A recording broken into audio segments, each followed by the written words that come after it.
Your wife's in the news, and in fact, in the Times, she's in the Man in the News section of the Times. I noticed they had to change it to Woman in the News. Senator Harris of Oklahoma, the new Democratic chairman, and his wife, LaDonna, are generally liked in Washington. His wife, LaDonna, is almost as much a candidate as he is. She's a Comanche Indian who's involved in pro-Indian efforts.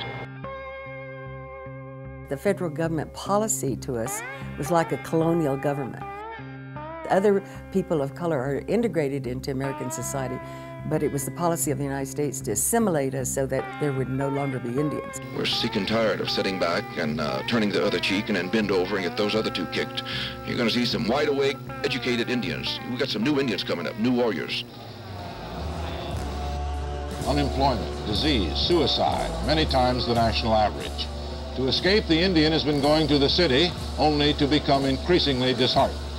The infant mortality rate is well above the national average. 65% of Indian youngsters drop out before finishing high school. These problems can't be solved by white men who have never experienced them. The 60s were crazy. You had AIM. And AIM, like all strong things, did a lot of good, but it also created divisions within the Indian community. In many cases, the activist community left a wake of resentment behind.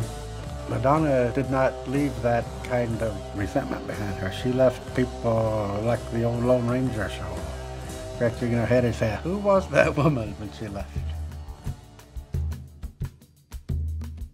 LaDonna knew how to use her resources. Being the wife of a United States Senator, looking at what could be done. How do you organize people? How do you get an impact? How do you get tribes to lobby?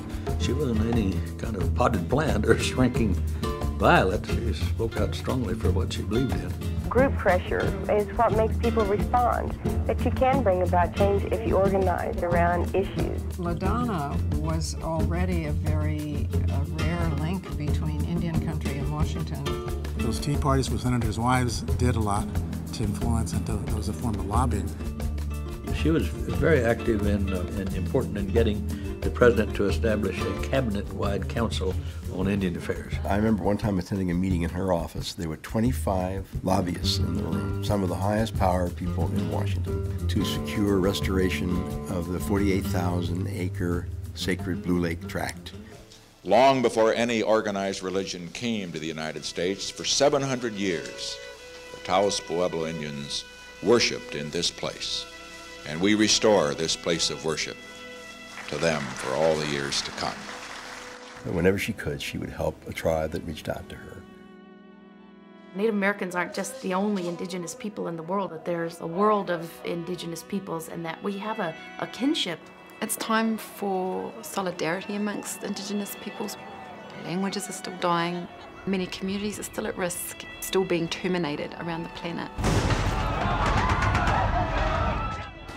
This Western Euro-American way of doing business is not working. We're killing the earth, we're making poor people poorer, we're ripping off the developing countries. With globalization coming on, how do we continue to be knowledgeable about our own traditions and our own value systems and see if our value systems as contemporary people can contribute? It may be left up to Indian people to save this world.